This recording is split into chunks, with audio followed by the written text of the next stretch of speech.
Top of the show, we were waiting for Mayor de Blasio to make an announcement. He's expected to announce the resignation of Police Commissioner Bill Bratton. Will join the mayor now.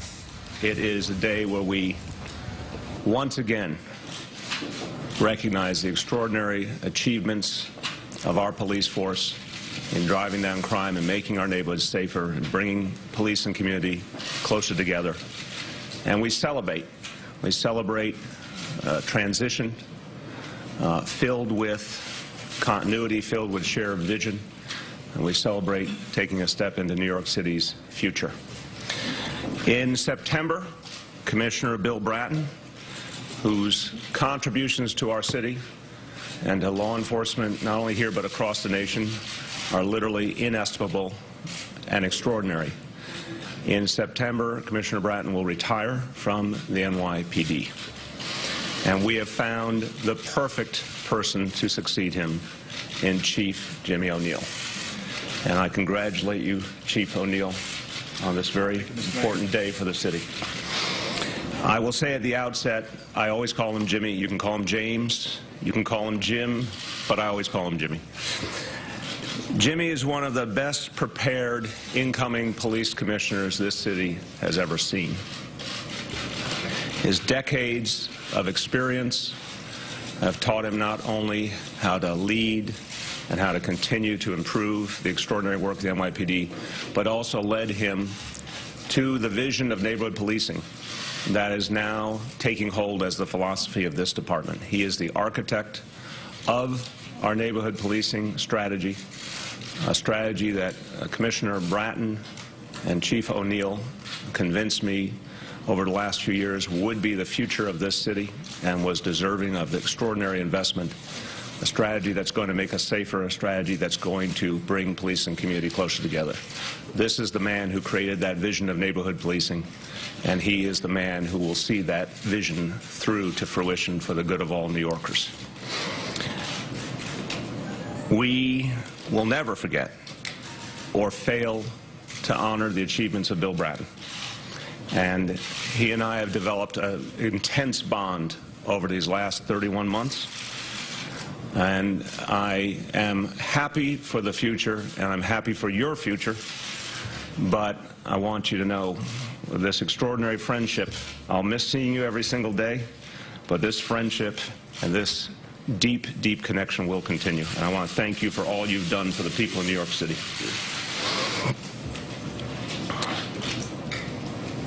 When we think about the 31 months, we came into office, all of us together, with the goal of doing two things that many said could not be done at the same time: driving down crime while repairing some of the rift between police and community. We said both of those things had to happen. We knew it was a tough road. Wherever Bill Bratton's gone, he's worked on both those fronts. And he had an extraordinary chief of department in Jimmy O'Neill to help find a path that would take us to some of the lowest crime we've ever seen in the history of the city, while at the same time righting some of the wrongs of the past, fixing a broken policy of stop and frisk, changing the relationship between police and community, precinct by precinct. That work has a long way to go. I want to emphasize that. But I don't think any of us could have imagined a more productive 31 months. I don't think any of us could have imagined more done in such a short period of time. And these gentlemen and the wonderful colleagues, the rest of the senior leadership has done an incredible job. And by the way, one thing that's been a hallmark of Bill Bratton, and I know is something that Jimmy O'Neill believes in deeply, is a sense of a team. A team that works together, a team where everyone gets to shine, everyone matters. It's brought out the best in the NYPD leadership up and down the line, and that's one of the reasons you see this extraordinary success. We remember what the city used to be like. A lot of us lived it. Over 2,000 murders a year. Disorder was common.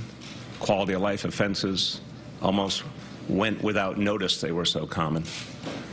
Bill Bratton and Jack Maple, may he rest in peace, changed that for all of us.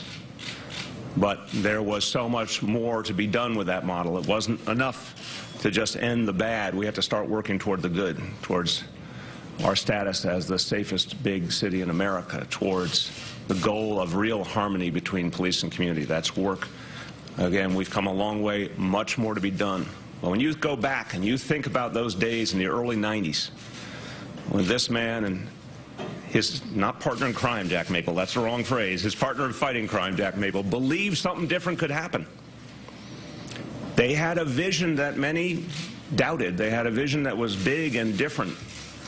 They believed. They had faith. They were willing to go where people hadn't gone before. You're going to see the same from Jimmy O'Neill when it comes to neighborhood policing. He is ready to take this department where it's never been before in terms of a truly deep and consistent bond between police and community. It's an idea that's been talked about for decades. It's never been achieved on a sustained basis. But this is the man who will achieve it. And that is very good news for the people of New York City. Neighborhood policing continues to grow. We are rolling it out in 51% of our precincts this fall, and we will continue from there.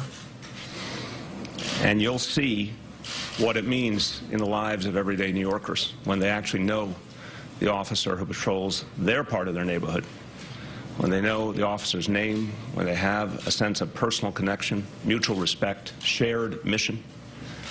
That's going to change this city for the better.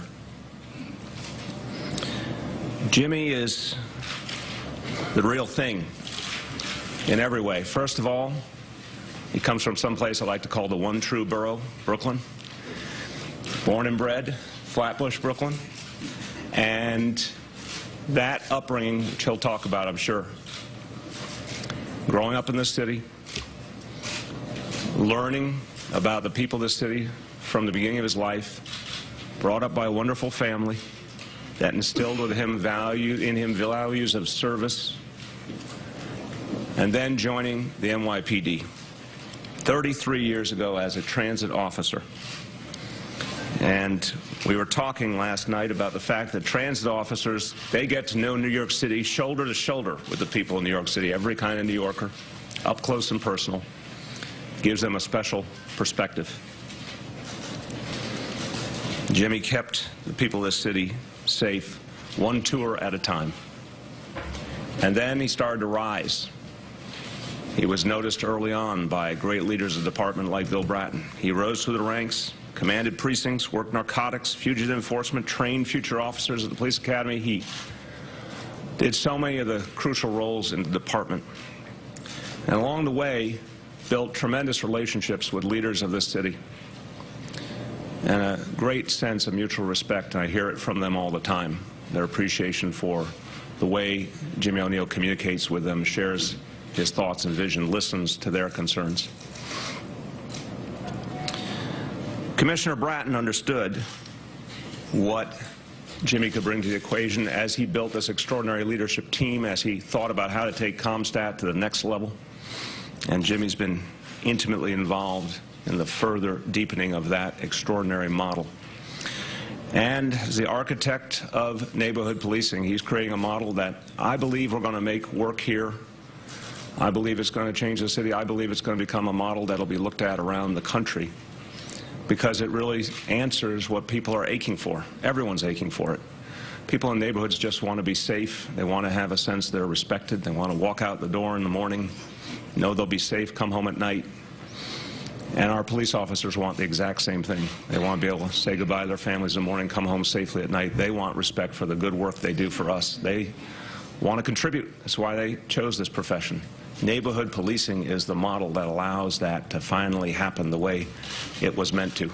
And the many, many New Yorkers, when I talk to them, say, we remember the cop on the beat. We remember the officer we knew, the guy who knew every one of us, knew every parent, every child.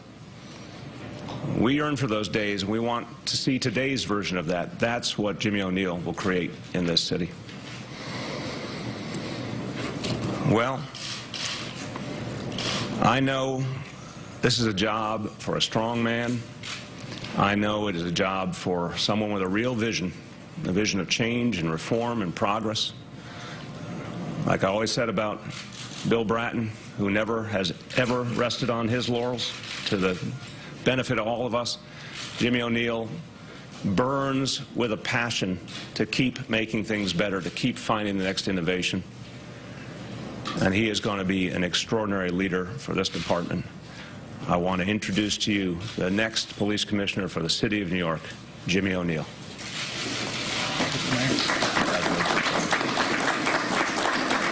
I would help you, another time.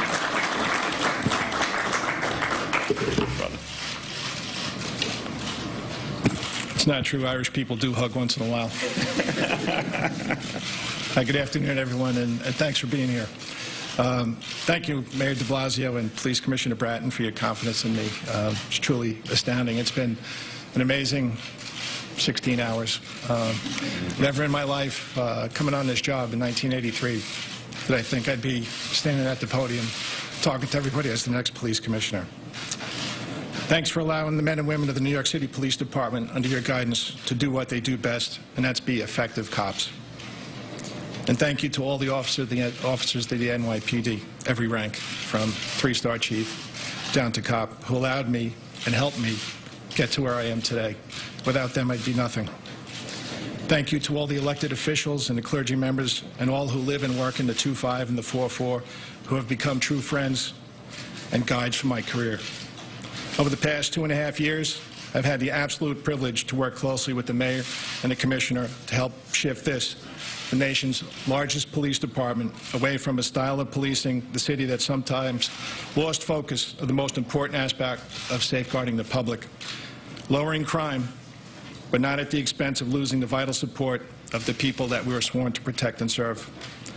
I can tell you firsthand, the mayor has given the NYPD everything we have asked for and everything we have needed to change our posture and to get on the right course. Whether it's Vision Zero, which has focused on awareness for motorists, bicyclists, and pedestrians alike, all in the name of saving lives, or adding manpower to our ranks for the first time in a decade, thanks to the mayor and the city council, or purchasing necessary tools to make our officers' jobs safer and more effective. But most importantly, steadfastly backing us in our efforts to improve this great city. You know, many might think that being named the next police commissioner would be the culmination career of an old transit cop like me. Sometimes I do feel old. But I can tell you that I see this as an invitation to continue, a unique chance for us to advance and see through to fruition all of the great work we put in motion over the past 31 months. And Commissioner Bratton, thank you for that. Those of you who've known me for a while know that I love being a cop. I love this uniform and love what it stands for. Most of the people I know in law enforcement took this job for the same reason I did, to lead lives of significance. They wanted to make a difference in the world. They wanted to help make this an even better city and help all New Yorkers achieve a quality of life we can all be proud of. When I was a rookie cop patrolling the subways in 1983, it was a different city in many ways. But I think the people back then still had the same dreams that we have. Just want to live good lives, be productive, and take care of their families. My mom, Helen, who's sitting in the front row with my sister, Sheila, she might remember this. You know, when I first came on the job, they had us work 8 at night to 4 in the morning. It was called TPF, Train Patrol. You learn quickly how to be a cop, how to be aware of your surroundings, how to navigate the maze of subway lines, but most importantly, how to talk to every type of person imaginable. I remember vividly the look of relief on many people's faces when they'd see me, a cop, a little bit more hair back then, standing on the same platform, or riding in the same car as them.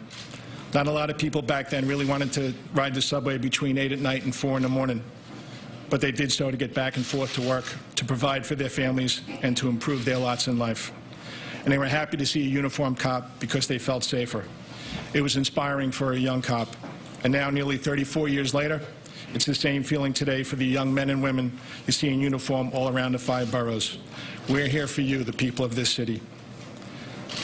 Later, as I became a precinct commander, my horizons were broadened, and I learned exactly how valuable and how fragile at times this relationship between law enforcement and the community actually is. Let me tell you, this is truly a shared effort, a shared responsibility. Our successes as a police department, as a society, are won only when we work together. With the help of every New Yorker, we will continue facilitating all the good that is done daily by law-abiding residents in our neighborhoods while we work to erase the pockets of violence as they emerge. That's our obligation. And know this, we're very much aware of the majority of violent crime in the city is perpetrated by a relatively small percentage of the population. I've spoken to all of you about this before. This is something that Dermot and I concentrate not every Thursday morning, but every day. We know who these people are, and will continue to go right after them as we've done over the past 2.5 years in some of the largest takedowns we've ever conducted. And as with enforcement, we will continue relentless follow-up. And we'll do all this while also keeping the city safe from the ever-changing threat of terror. It's a different world. You're already aware of our new Strategic Response Group and our Critical Response Command. Always at the ready, those officers are amongst the best trained in the nation to respond to any emerging threats in the city, including an active shooter situation. They work hand in hand every day with our counterterrorism and intelligence bureaus, which are second to none. Policing also includes ensuring that people can safely demonstrate, of course, and the NYPD does it better than no one else. I'm in full support of advocacy groups and everyone's right to peacefully protest. It's what democracy in America are all about, and it's our job to ensure that right. The protest in the fall of 2014 signaled that change was necessary. With the brutal assassination of Joe Liu and Rafael Ramos in Brooklyn that December, it was clear the NYPD had to evolve and find a new way forward to meet the needs of every New Yorker. That's when our neighborhood-based policing initiative was really born. By this October, our neighborhood-based policing program, which is very much a crime-fighting tool, will be in more than half of our commands citywide and in 100% of our public housing commands. Knowing who your police officers are, especially what their names are, and if you're dealing with an NCO, you also have their phone number at your disposal, is one way to strengthen the bond that already exists in many places and bridging the divide where it doesn't. I mentioned my mom earlier.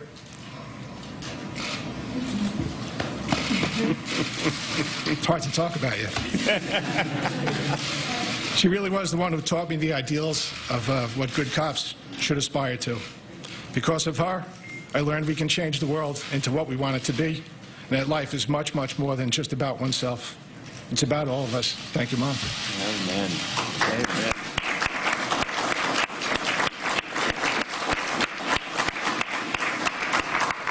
I never thought it'd be that hard to talk about you. I talk about you all the time. That's I can't forget about my older sister, Sheila. She's been my guru for my whole life. She's always pointed me in the right direction, so thank you, Sheila. It's about all of us. And today in New York City, we're at record lows in terms of homicides and shootings. And by year's end, we'll have a great chance of logging the fewest index crimes ever recorded in a single year. That's truly historic. You need to take a second and think about that. But that doesn't mean we stop.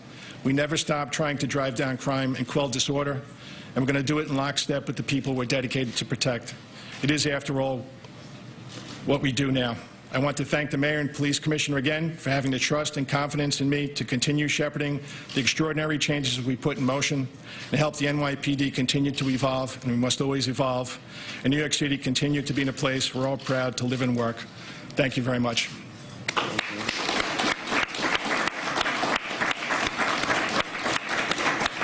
So I've had all of 16 hours to think about the way forward, and there were a couple of easy decisions for me.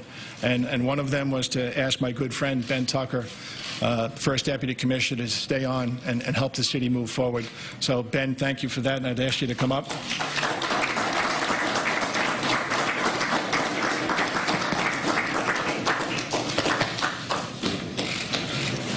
Okay. Just a few words. First of all, Jimmy, so the first thing this morning, I get a call from Jimmy, and he says, Ben, it's Jimmy. I said, I know it's you. Your name is on the phone. My name is Jimmy. He says, I just want to know, you are hanging around, right? And I said, absolutely, I'm hanging around. I came here, and I'm hanging around because Jimmy and I sort of have this synergy from the time we connected when I came here back in March of 2014. And I got the call from Commissioner Bratton. And by the way, thank you for that call, because it changed my life. Brought me back into policing after having been gone from the NYPD for 24 years when I retired. And so I came back as a Deputy Commissioner of Training. We've done some extraordinary work, as the Mayor alluded to, in a variety of ways. there's never been in my 46 years in the business this much activity in a police department, particularly the NYPD, moving it in a direction that is changing the way we police the city, and it's been amazing. And then subsequently, 9 months later, ended up being appointed the first deputy commissioner. So for me, it's been an amazing ride. I love what I do, and when Jimmy asked the question, I mean, the words came out right away. Of course, I'm hanging around. I wouldn't leave. Although we've accomplished a great deal, we have a lot more work to do. Our crime is down. The numbers are down. They look great, and we'll probably have a wonderful year. On the other hand, our relationship with the community is still challenged. We know it. We recognize it. And everything that we've done in the past 30 months has been focused on how we improve and build trust, or rebuild the trust. And so we continue on that path. The mission's not over. And so I'm looking forward to serving with Jimmy. When I came in, Commissioner Bratton, and I became the first dep, he said, I want you to be a full partner in running this agency. Jimmy shares that same perspective, and I'm looking forward to being a full partner with Jimmy O'Neill. I know we can work together and do some amazing things and do the work for the city that we know has to be done. So, Jimmy, congratulations, my man. Thanks, Ben.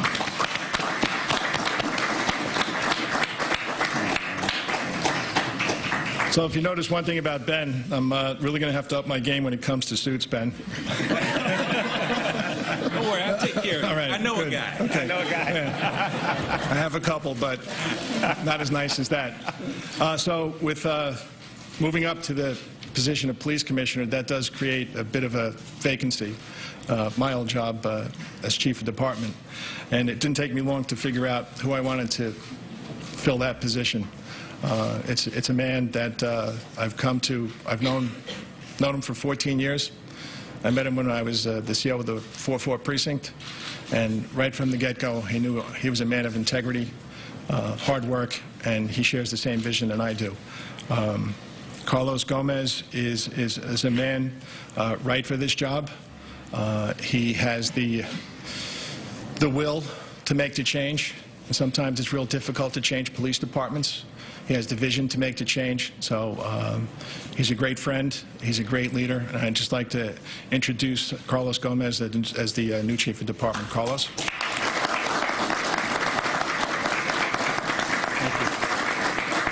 Thank you. Well, let me begin by thanking Mayor de Blasio, Commissioner Bratton, for all that you've done for this city and this police department. The transformation that has taken place in the last 31 months is truly, truly amazing. And for future Commissioner Jim O'Neill, this city is so lucky.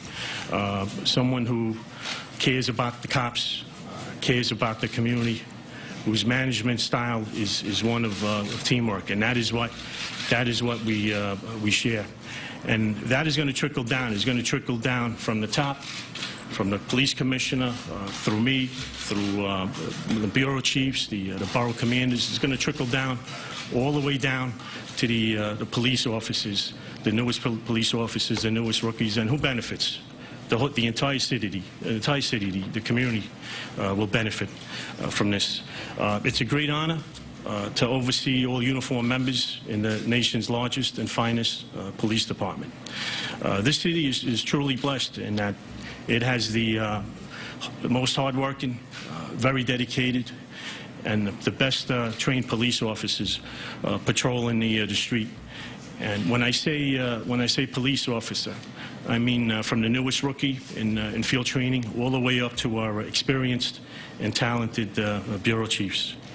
My task will be to have our officers work together as a team with the communities that we serve, to protect us from the threat of terrorism, also to continue to reduce crime, especially violent crime. And as Chief O'Neill said, that is committed by such a small segment of our communities. We don't cast wide nets anymore. We just focus on the on those spoiled rotten apples, the few of them. And of course, we must work on our community relations, and so much has been done and will continue to be done with that regard. Chief O'Neill and soon-to-be Commissioner O'Neill designed the neighborhood-based policing, which is in place in 32 commands in the city as we speak. And of course, I want to support our greatest asset, and those are our offices of all ranks in this department. I want to make sure they're safe. I want to make sure they're well equipped. I want to make sure they're trained, and I want to recognize them for their efforts. I want the community to know the good deeds that they do each and every day. As Police Commissioner Bratton always says, I want to tell their story. Tremendous transformation. We're better prepared to combat terrorism. We're better, more precise in the way we fight crime, focusing on those few individuals, and the technology is second to none. So I have big shoes to fill, but They're only size 11. All right. Thank you very much. Thank you.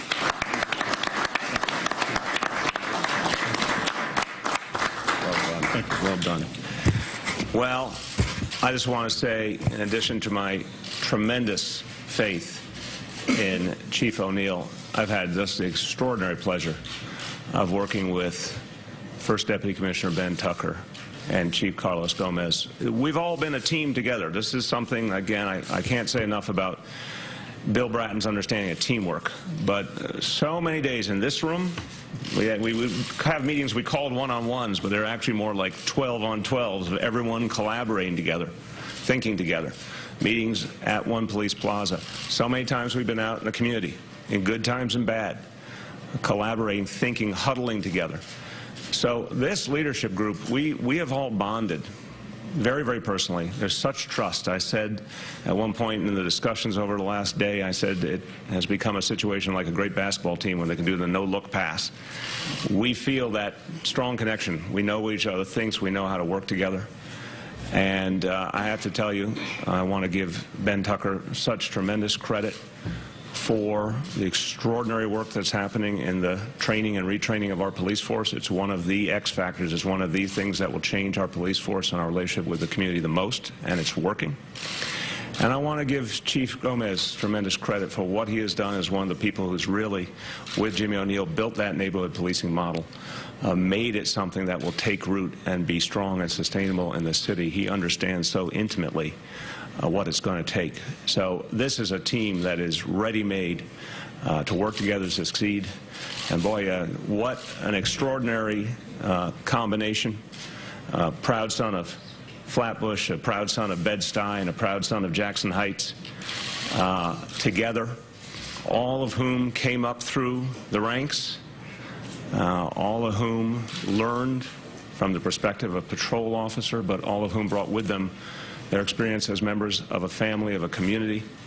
And this is an incredible leadership group for the future of the NYPD. Now, I think this guy gets to talk too. Let me tell you, again, I wish I had words. I wish I had words for what this man has achieved. I think you could spend years and years researching and analyzing. You won't get it all. But one thing that doesn't get talked enough about with Bill Bratton is his heart, because he builds these extraordinary teams because people know. They see how much he believes, how much he cares. And he's taught me a lot. He has been an extraordinary partner. And, you know, it's a beautiful thing when you can once again make a place safer and better, and then build a leadership team who can take that vision to the next level. So we understand a person gets to make a choice to retire, but I want you to know we'll always be blessed to feel your presence here. We'll always feel connected to you and thankful to you. And, you know, now you're going to the private sector, you can buy me dinner once in a while. And we can hang out. Now I can afford to. Now you can afford to. Ladies and gentlemen, Commissioner Bill Bratton.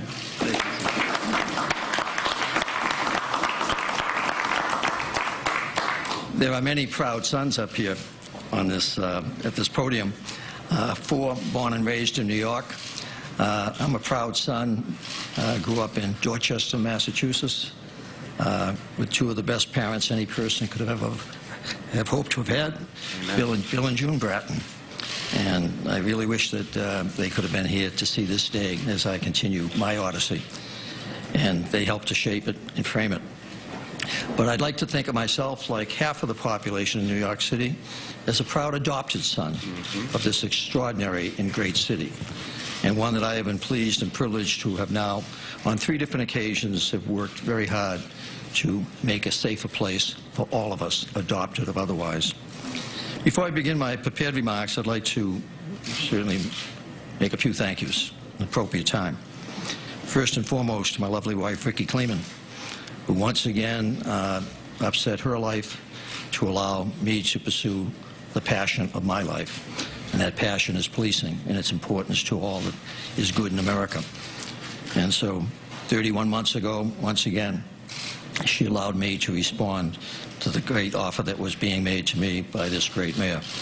So Ricky, my love, thank you. It's been quite a ride and will continue to be one. There are many to thank in this room, and certainly here at the podium, you see 4 of those. The mayor talked about a team, and I thank him for moving as quickly as he did to recognize after 31 months of exposure that we are a team at the NYPD. But we have a team that effectively has the ability to grow, expand, and move on. And it's now time for me to move on. But with his appointment of Jimmy O'Neill and Jimmy's appointment of Carlos, and the continuation of the extraordinary Ben Tucker, this city, this department, will have a seamless transition. And there has never been a time in American policing history when that is more important than now. Because as we go forward and face the crises of race in America, crime in America, fear of terrorism, and in the midst of the turmoil of this presidential election, there is no police department in America that will be better prepared to face all that we are going to have to face in the future. Again, before my prepared remarks, I'll continue with those thank yous to this mayor, this extraordinary mayor that has been truly a partner, a friend, and a leader that we have bonded together.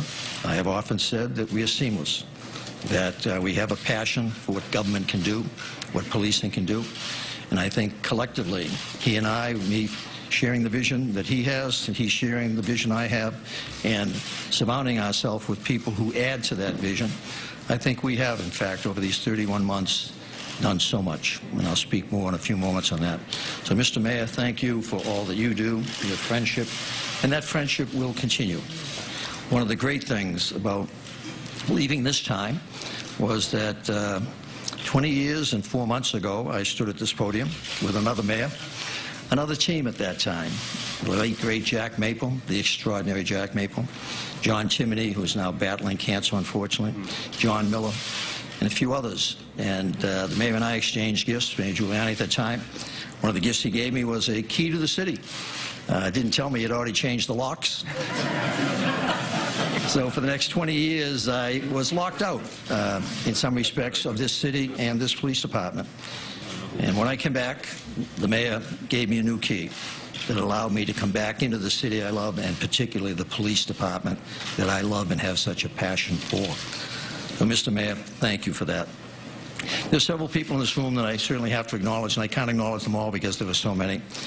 But some are known to you, some are not. One known to only some of you, Bob Wasserman, who's hiding in the background, as he always does. 40 years ago, Bob, as Chief of Operations for the Boston Police Department, took a young sergeant, an aspiring young sergeant, and began moving me up the rungs of leadership in the American police profession. Exposed me to so many outside ideas. The term neighborhood policing was created by him. The neighborhood policing model that we created together in Boston, which is now being modeled here in New York by Jimmy and Carlos, that Bob, in many respects, is an unsung hero of American policing. He's been with me every step of the way for these 40 years. So, Bob, I cannot thank you enough for all that you've done for me. John Miller, who will also continue as Chief of Counterterrorism and Intelligence, thank God, because there's no person better prepared to help protect this city and this country. And Jimmy has already had that conversation with John, and John will basically also agree to stay on. So much of the team, and there are many in the room here, and again, I cannot acknowledge all of them, I think will also, because of the close bond that we have, and I have tried to build a team, not a team of rivals, but a team that share a vision. And Jimmy certainly has surrounded himself with others that he will bring into the mix to strengthen what we already have. There are so many to thank that, and I can't belabor it this afternoon. I will do that personally and individually with so many who are in the room and others who are not. When I came back to the NYPD just over 2.5 years ago, I had a mandate. I had a mandate from this man, this mayor. We had bonded in terms of conversations in the money months during the election, and we shared the vision of what a great American police department could do to face the issues of the day in this city. You all remember very well the tension, controversy in this city, and indeed in America. To build upon a foundation that was begun more than 20 years ago, that was the shared vision, when I, along with Jack Maple, John Timoney, John Miller, began to apply a new kind of science, a new kind of rigor to policing, one that said that cops count, police matter. And I believe that deeply. The individual action of every cop, but the collective action of the police profession, that we matter. And never in the history of this city has that been more important than at this time, in this city and in this country. That we can be the change. It's now a proven concept, policing. We have fulfilled that mandate to keep crime low, historic lows, and ability to keep driving it even lower. And by improving strategies, constantly adapting them to changing times, to drive crime further to historic lows, we have done that, and this new team will continue to do that. Have no fear. The second part of the mandate given to me by the mayor was to build upon the foundation that started under Commissioner Kelly to protect New York City from terrorism. We have added additional foreign posts staffed by NYPD officers and an innovative and elite uniformed counterterrorism force, the CRC. More than 500 cops, highly trained, deployed, trained, and ready to respond to any terrorist attack in a way that no other city can, within 5 to 7 minutes of any event. Great thanks to John Miller for all that he gave up to come back into public life once again, and for all that he has contributed over these last now 3 years and will continue to contribute. You may want to look back to the announcement of his appointment 3 years ago. A number of you in this room belittled that appointment, belittled his experience, his expertise. Well, I think John has proven you all wrong. He is one of the most respected people in the world today on that issue, and you should feel yourself very lucky that you have him and you get to report about him. The third mandate was to improve the safety and preparedness of our officers. I look back to the poor training I received as a young officer and how on so many occasions it jeopardized my life and the life of others. Bob Wasserman began to impress upon me the importance as director of the Boston Police Academy, the need to train people properly. And we have shown over these 30-some-odd months, the mayor and I, our commitment to that, and along with the city council. They are now better equipped, our police officers, and better protected than at any other time in history, and arguably better than any other police department in America. Whether it's the new police smartphones that allow them access to criminal records, wanted flyers, or photos of missing children, or the new escape masks that will soon be issued to all of them to protect them in chemical or biological attacks, but also smoke from fire, or the new heavy vests and ballistic helmets and ballistic doors and ballistic windows on our vehicles, we have made it clear that we will seek out the best that we can acquire and purchase to ensure the safety of our officers so they can ensure the safety of each and every one of you. The 8.5 million people who live here, the 3 million people who come in here every day to work, and the 60 million tourists who come here to experience the greatness of this American city. The mayor and I care, first and foremost, about the safety of those that we count on to keep us all safe. The fourth mandate has been the most challenging because it's about more than strategy and unlike equipment or headcount. Let me speak briefly to that. For the first time in 12 years, this mayor, this city council, increased that headcount by 1,300, but also by hiring 600 additional cadets, by the hiring of hundreds of more civilians that allow us to put many more police officers back into the field, to staff the CRST, to staff the SRG, to staff the neighborhood policing that Carlos and Jimmy are so committed to. Couldn't have done it without his support and leadership and that of the council supporting us. Additionally, if you add up all that has been given to this police department over these last now 2 years, not over 30 months, but 2 years, comes to about $1.9 billion.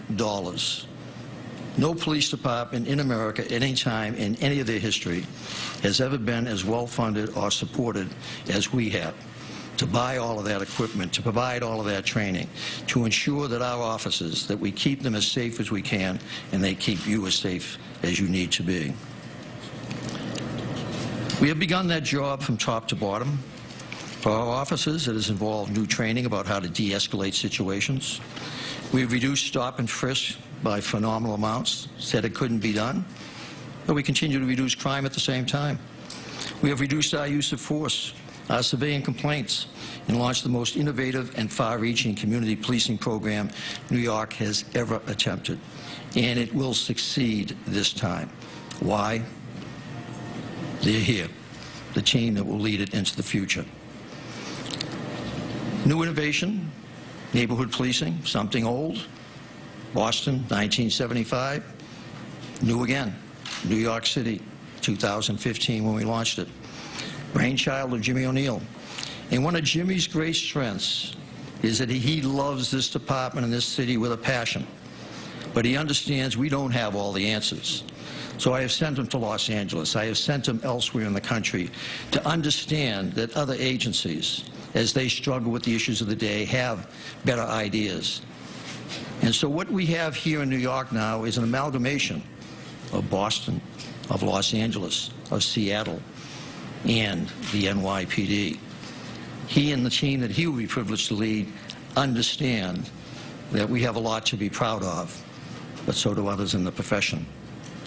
The neighborhood coordination offices that he has implemented along with Carlos deal one-on-one with people, problem by problem, with community groups, issue by issue, with entire neighborhoods. They are reachable by smartphone, email, by telephone on those smartphones. They are available. They want to help. They are there to help. We've tried to redefine our relationship from being the police to being your police. That term's probably familiar to some of you. When the mayor announced me, I held up my book. I should have brought it. Your police. To protect and to serve, to make New York City safe and fair everywhere for everyone. But also, as that book talked about on its last page, when you see a policeman, and this is our goal, when you see a policeman, remember that he is your friend. That's the vision and the passion that I have had for 45 years that they share up here and that they will carry forward. And that is happening, but it doesn't happen overnight. It is a sea change in many respects, and we've already seen the tide shift in that direction. It is a challenging time for police in America and New York, even with all indicators pointing in the right direction. Those were the mandates I was given. Those were my goals. But I always have one more goal in every organization I go to, and that is to build a team for success and a team of successes.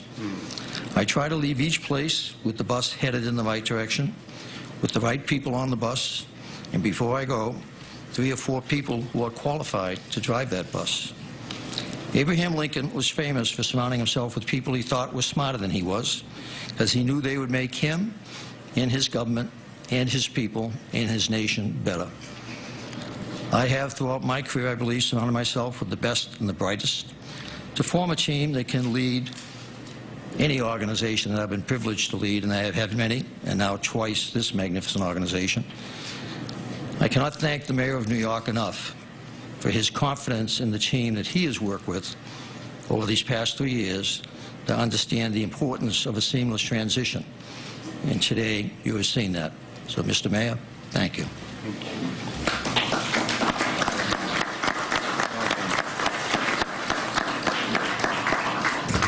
I don't think there are any questions. I think we covered it all. Dave? Mayor, I think the obvious question that everyone's wondering is, when, Commissioner, did you let the mayor know, and what changed between a couple of weeks ago when you told the Times that you'd like to stay until the end of the term, and now? Essentially, why? Why now? July 8th was the day the commissioner let me know, and we had a heart-to-heart, a very personal discussion about life and family, and you know, I like him so much. It was the kind of conversation where you want to say, you know, what about the team? But he has served so much, you know, this city, this nation, and as he said, it was a great phrase. There's, what's that? The right time. There's never a good time, but there's a right time. To me, this is both a good time for all that we have accomplished, and it's the right time for me, personally, my wife and I. And that's the discussion we had. And I am his friend first, and I have heard quite clearly that it was important for him to pursue other opportunities that would be good for his future. And we agreed that we would work together to come up with a team for the future and do it quickly. And here we are today. So the ongoing police protest, none of that has anything to do with this, is what you're saying? No, let me, and then I'll pass to the Commissioner. 110% has nothing to do with this. Everyone has known, because the Commissioner's been very open about it, that he had a vision for his time here. At different points, it's had minor variations, but give or take, it was the first term. And the people have to make a decision, obviously, about whether we all get to continue this work. But I think it's been clear from the beginning. I understand fully when an opportunity comes along, and we're not going to go into detail today about what that opportunity is, but that will come out soon. But when an opportunity comes along, an opportunity comes along. You have to respect that about someone you care about and trust and respect. But it's something, what I love is what the Commissioner said at the end of his remarks, because we've talked about this for 31 months. The development of a team, the development of a deep bench, people who would be ready to step up into different roles. And this is a really important statement about him as a human being, the level of personal human security he has. We've talked openly about the talent and how it would progress over time many, many times. It's not a conversation that started, that conversation didn't start July 8th. That conversation started in 2014. So we knew the day would come. There would be a moment that was right for him. And there would be many, many good and talented people ready to move up in this department. I know that for a fact because I've had the honor of serving shoulder to shoulder with these good men and many, many other great people. On July 8th, you may recall, we had done the 6-month summary of how the first 6 months had gone. And I think finally some of you in the media had come to recognize just how much change, positive change, had occurred. And I took the opportunity, the mayor being in such a good mood at that press conference, that he then came into my office, and I informed him that I would be leaving, that I would be retiring in mid-September to pursue other opportunities. After I picked him up off the floor and got him on my couch, that we had a 2-hour conversation and talked about where I was going, why, talked about transition and the need to do exactly as we've done here to move it forward very quickly, that he understood the team that he had helped to build in terms of allowing me the freedom to bring in this talent.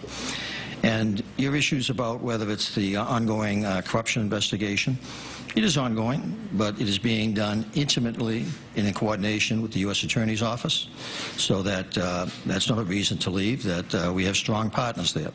And if you ask Preet, I'm sure he will tell you just that. The relationship with every federal agency in the city, there has never been a relationship as good. Even with the council that we are at odds with from time to time, as you recently saw, we had the ability over time, after a year of discussion, to come to common ground. Last night, John Miller and I had dinner with all of the heads of those agencies and the U.S. Attorney, something we do regularly to ensure that we have seamless coordination with them. The issues of public safety are too important to be fighting with anybody. So as I leave, that I am very comfortable that part of the mandate I came in here to do was to improve the relationships with the agencies we have to work with, a new city council, a new mayor. And policing is always about the next crisis. That's why I say there's never a good time, because you wait around the next day, there's going to be another crisis. But here's the group that can handle that, because they've been involved in dealing with every crisis. There are more people in my department that have top secret clearances because they sit in on all of Miller's intelligence briefings. They sit in on all of the internal affairs briefings that Joe Resnick, the extraordinary Joe Resnick, gives as he deals with the issues of corruption. Joe is as intimate with that investigation as the U.S. Attorney is, because he's been so involved with it. Similarly, the issue of race and community relations. We're on a journey, but it's not a journey unique to New York City. That's a crisis in America at this moment. The national election is revolving around it. But I would argue that we are farther along in New York City than most places to meet it. The training that we're giving our officers, the increase in our department, the tools that we get to work with, and the commitment, the neighborhood policing plan that Jimmy and Carlos have been so intimate in designing. So there is no reason I'm leaving at this time. I'm leaving with reluctance. I wish I had more time chronologically to stay around for 3 or 4 years to work on the issues that are going to take that long to straighten out. I don't have that type of time. And again, as the mayor had indicated, that I received an offer that for me and my wife is extraordinarily exciting, and one that I think that we can look forward to. But I also look forward to the fact that this time I will have a key to the city. I will have relationship with this mayor going forward, with the many close friends that I can now openly meet with and interact with. I will be able to enjoy the fruits of our labors over these last 31 months. So I'm leaving because it's the right time. Amen. Hold on 1 second. 1 second. Well, you've been listening the greater part of the last hour to Commissioner Bill Bratton announcing his resignation today. Mid-September, he'll be stepping down. And then you've seen Chief Jimmy O'Neill now being elevated to Commissioner for that seamless transition of power. More than 30 years in the police department, 58 years old, and a Brooklyn native, will take over as the NYPD Commissioner. Of course, more coming to you at CBS 2 News at 5 and 6. That is it for us at noon. I'm Mary Calvi. And I'm Chris Raggi. We now join the young and the restless in progress. Have a great afternoon. We'll see you tomorrow.